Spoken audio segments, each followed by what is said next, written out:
چند سردار جو تھے نا، یہ حضرت عمر کے سامنے بیٹھے تھے، اکرمہ بن ابی جہل۔ تو اصحاب صفہ آئے تو حضرت عمر نے کہا بھائی ذرا آپ پیچھے ہو جاؤ، ان کو آگے بٹھا لیا۔ سلمان، بلال، پھر مقداد آئے، صہیب آئے، حضرت عمر نے کہا ذرا پیچھے ہو جاؤ، ان کو آگے بٹھا لیا۔ پھر دوسرے آئے، آپ نے کہا تم ذرا پیچھے ہو جاؤ۔ ایسا کرتے کرتے سرداروں کو جوتیوں پہ بٹھا دیا اور غریب غلام آگے بٹھا دیے۔ جب مجلس ختم ہوئی تو حضرت ابو سفیان کہنے لگے آج عمر نے ہمارے ساتھ کیا کیا؟ تو حارث بن ہشام، سہیل بن عمر کہنے لگے کیا کیا؟ کہ دیکھو سرداروں کو جوتیوں پہ بٹھا دیا اور غریبوں کو سامنے بٹھا دیا۔ تو اس پر سہیل بن عمر نے کہا اس میں عمر کا قصور نہیں، ہمارا قصور، ہم نے اسلام لانے میں دیر کی، ہم پیچھے رہ گئے، انہوں نے پہل کی، وہ آگے نکل گئے۔ تو اب ایک دم، حالانکہ یہ بالکل فتح مکہ پہ ایمان لائیں، ان کو نبی کی صحبت کے چند دن ملے ہیں، لیکن ایک ماحول بنا ہوا تھا، اس ماحول کو میں بتا رہا ہوں۔ یہ آپس میں کہنے لگے چلو دنیا کی تو خیر ہے، پیچھے رہ گئے، اگر آخرت میں پیچھے رہ گئے پھر کیا ہوگا؟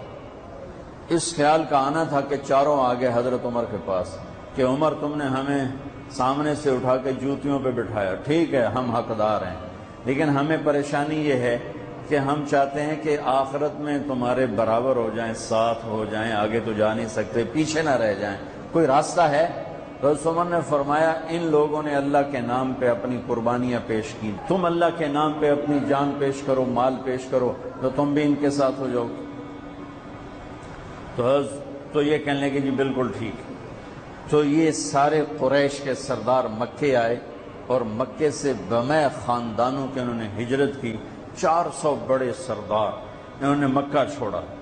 جب یہ مکے سے نکلے تو سارا مکہ رو رو کے برا حال کر رہا تھا۔ تو حارث بن ہشام رضی اللہ تعالیٰ عنہ، یہ ابو جہل کے بھائی ہیں، ابو جہل کے بھائی ہیں، حکم بن ہشام اس کے یہ بھائی ہیں حارث، یہ کھڑے ہو کر انہوں نے چھوٹی سی تقریر کی، فرمایا کہ دیکھو میرے بھائیوں، اللہ کے نبی نے دعوت دی، ہم پیچھے رہ گئے، ہمارے غلام آگے چلے گئے، اور اتنا آگے گئے ہیں کہ اگر یہ مکے کے پہاڑ سونا بن جائیں اور میں سارے خرچ کر دوں تو ان کے ایک دن کا اجر میں نہیں پا سکتا۔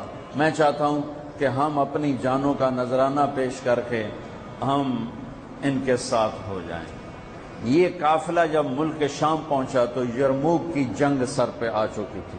یرموک کی جنگ میں رومن امپائر ٹوٹی اور اس کا فیصلہ ہوا اور ان کو شکست ہوئی۔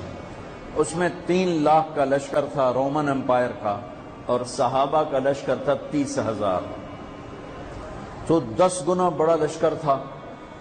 تو 9 دن یہ جنگ چلتی رہی کہ یہ لوگ وہاں پہنچے۔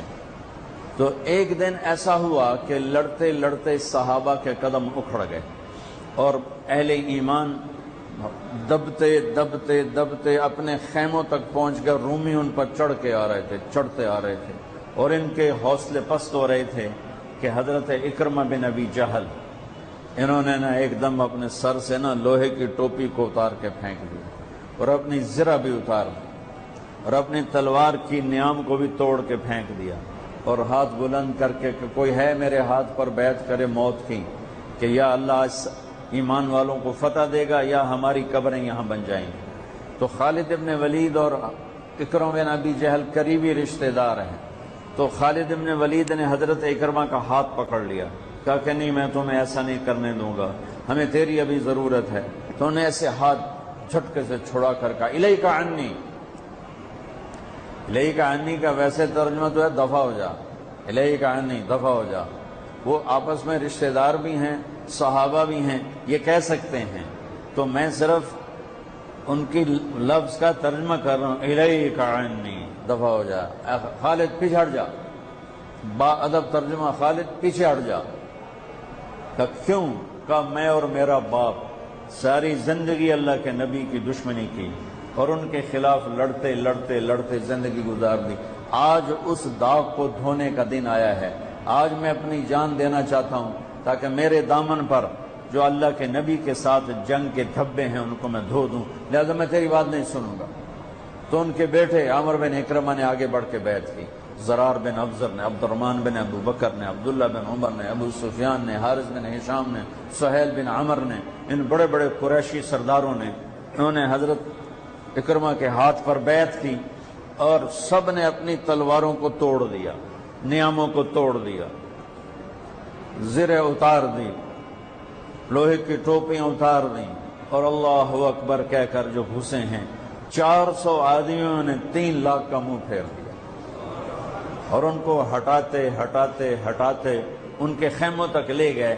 لیکن اس سفر میں ان 400 میں چند ہی بچے، باقی سب شہید ہو گئے۔ اور جب رومیوں کے قدم اکھڑ گئے تو حضرت خالد ابن ولید بھاگے، گھوڑے کو دوڑایا اور پیچھے کی طرف آئے کہ وہ دیکھ رہے تھے کہ اکرمہ بھی گر رہا ہے، عمر بھی گر رہا ہے اور فلاں بھی گر رہا ہے، فلاں بھی گر رہا ہے۔ تو یہ جلدی سے بھاگ کے پیچھے آئے تو دیکھا تو ان کے بیٹے تو ختم ہو چکے تھے اور اکرمہ کے تھوڑے سانس چل رہے تھے، تو انہوں نے بیٹے کو یہاں رکھا، اکرمہ کے بیٹے عمر کو، اور حضرت اکرمہ ابو جہل کے بیٹے کا سر اپنی گود میں لے کر تھوڑا پانی منہ میں ٹپکایا نا، تو انہوں نے اسے آنکھیں کھولی، کہا کون ہو؟ کہا میں خالد ہوں۔ گلے من الدبرہ، کیا فیصلہ ہوا؟ تو خالد نے کہا مبارک ہو، اللہ نے ایمان والوں کو فتح دی۔ کہا اچھا، عمر کو کہہ دینا جو تم نے کہا تھا وہ ہم نے کر دیا۔ آئے ہائے، اور ساتھ ہی جان نکل گئی۔ تو خالد ابن ولید کے ایک دم آنکھوں میں آنسو آئے اور انہوں نے غصے سے کہا کلا زعم ابن الحنتمۃ اللہ نستشہد۔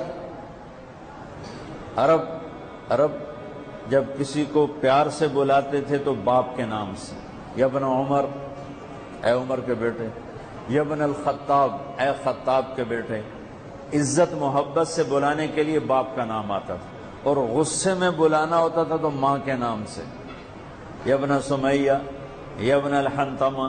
یہ ان کی ثقافت تھی کہ غصے میں بلانا ہے تو ماں کے نام کے ساتھ، عزت محبت میں بلانا ہے تو باپ کے نام کے ساتھ۔ یہاں خالد ابن ولید کو عمر پہ غصہ چڑھا ہوا ہے، کلا زعم ابن الحنتمۃ اللہ نستشہد۔ اب خطاب کا بیٹا عمر بن خطاب، یہ نہیں کہا خطاب کا بیٹا، حضرت عمر کی ماں کا نام لے کر کہا کہ اب حنتمہ کا بیٹا یہ نہیں کہہ سکتا کہ ہم نے اللہ کے نام پر اپنی جانوں کا نذرانہ پیش